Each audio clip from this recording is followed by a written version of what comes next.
नहीं आई दूरी। चला नचवा लोगा ना, पक्का ना।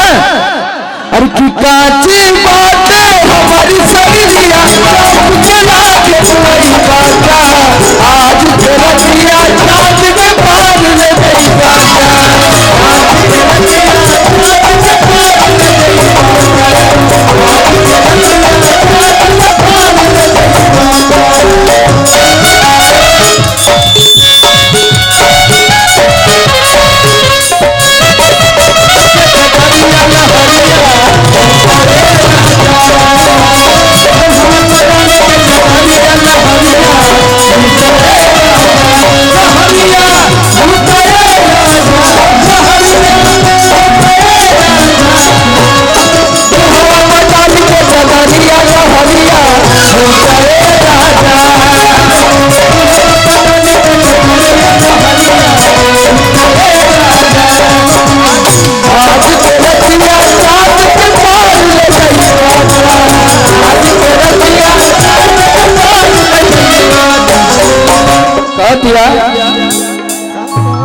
धनवा के धनवा राजा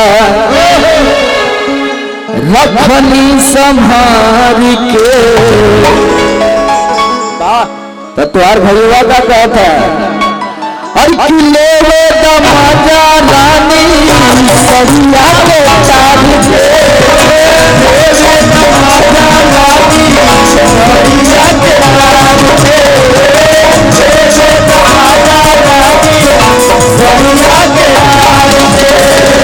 धनवा के धनवा राजा रखनी संभाल के, लेवे दमाजा राजा सरिया के तार के,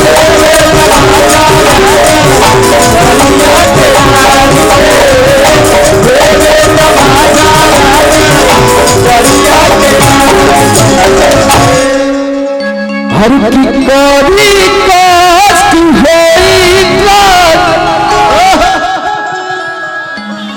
अच्छा के लागे मोर बाजा,